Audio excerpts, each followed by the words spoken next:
Mein Gott, this is not possible. The words of Obergefreiter Klaus Müller echoed through the smoking interior of the Panzer IV, as he observed the perfectly circular hole that had materialized in his tank's side armor.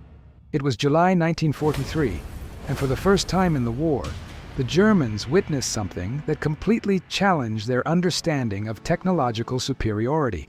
A lone American soldier, armed with a portable device, had disabled one of their formidable armored vehicles. The acrid smell of molten metal mixed with the dense smoke invading the combat compartment, while the metallic sound of the projectile ricocheting internally still echoed in his ears. That simple weapon, which looked more like a drainage pipe than an instrument of war, had just pierced 76 millimeters of German steel as if it were paper. What Klaus didn't know was that he was witnessing the birth of a new era in anti-tank warfare, an era where common infantry could challenge the armored giants that dominated European battlefields. 3 months earlier, in the laboratories of Aberdeen Proving Ground, Maryland, Colonel Leslie Skinner observed with satisfaction the final test results of the rocket launcher anti-tank M1, later nicknamed Bazooka by American soldiers. The 60mm caliber device, weighing only 6.2 kilograms, had consistently penetrated 76mm armor plates in controlled tests. For American engineers, these numbers represented a revolution. For the first time in modern military history, 2 infantry soldiers could carry a weapon capable of neutralizing any existing medium tank. The shaped charge principle, discovered decades earlier by German physicist Franz von Neumann, finally found its perfect practical application. When the 54 kilograms projectile hit the target, the directed explosion created a jet of molten metal at temperatures exceeding 6,000 degrees Celsius, capable of penetrating armor that would resist much larger conventional projectiles. The Germans, masters of military engineering, were about to discover they had gravely underestimated American innovation capacity. The first documented encounter between the M1 Bazooka and German armor occurred during Operation Husky, the Allied invasion of Sicily. Hauptmann Friedrich Weber, commander of a Panzer IV company, received confused reports from his subordinates about American soldiers with tubes that destroy tanks. Initially, Weber dismissed these reports as typical battlefield exaggerations. After all, the Panzer IV AOS-FTG possessed 80mm frontal armor and 30mm side armor, more than sufficient to resist known portable anti-tank weapons. German doctrine established that only towed anti-tank guns or other tanks represented real threats to their armored vehicles. This confidence was brutally shaken when Weber personally witnessed one of his Panzer IVs being disabled by 2 American soldiers positioned just 150 meters away. The M1 Bazooka projectile struck the tank's side armor, creating a 7.6 centimeter diameter opening and instantly killing 2 crew members. What shocked Weber most was not just the weapon's effectiveness, but its simplicity. The Americans had democratized anti-tank capability, transforming every infantry squad into a potential threat to their armored vehicles. In the following months, similar reports began arriving at German headquarters across the Mediterranean front.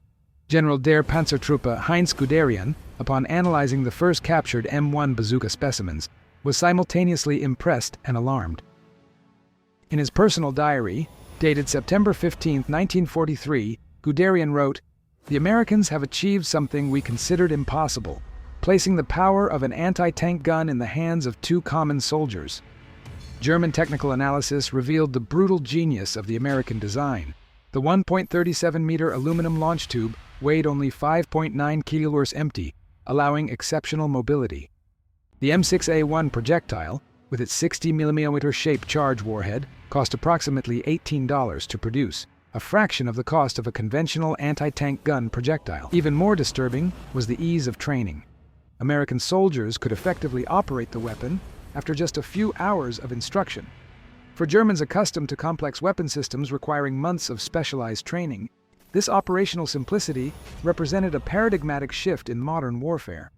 The German response was characteristically swift and efficient. In October 1943, just 3 months after the first encounters with the M1 Bazooka, German engineers at Rheinmetall Borsig presented the Raketenpanzerbüchse 43, better known as the Panzerschreck. The new German system used an 80mm caliber, significantly larger than the bazooka's 60mm, and was capable of penetrating up to 160 kilograms of armor.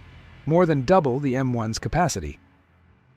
However, this technical superiority came with costs. The Panzerschreck weighed 9.25 kilos, 50% more than the bazooka, and its projectiles cost almost 3 times more to produce. Oberst Hans-Ulrich Rudel, famous Stuka pilot and perceptive military observer, commented in his memoirs, "The American bazooka taught us that sometimes elegance lies in simplicity, not complexity. They created a weapon any soldier could use, while we created one that only specialized soldiers could master." This philosophical difference in weapon design reflected a broader disparity between American and German military-industrial approaches, one that would have profound implications for the war's outcome. The psychological impact of the M1 bazooka on German soldiers was as significant as its tactical impact. Wehrmacht veterans reported a fundamental change in battlefield dynamics. For the first time, German tank crews experienced the vulnerability that infantry had always known. Feldwebel Otto Schneider, survivor of a bazooka attack in Normandy, described the experience. "It was as if the world had turned upside down. We, who had always been the hunters, suddenly became the prey. Every American soldier with a tube on his back represented a mortal threat."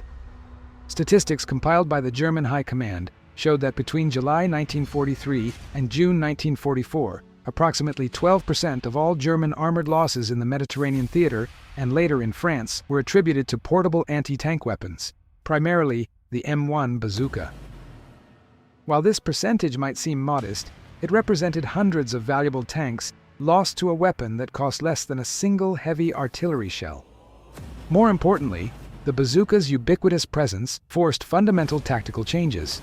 German tanks could no longer operate with their previous impunity, especially in urban or densely vegetated terrain.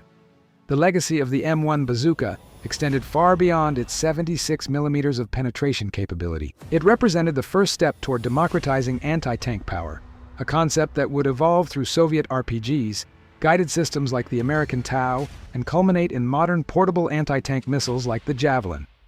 For the Germans, the encounter with the M1 bazooka was a painful lesson about the dangers of technological complacency and the importance of simplicity in weapon design. As General Guderian observed in his post-war memoirs, the American bazooka reminded us that in war, as in life, sometimes the most elegant solutions are also the simplest.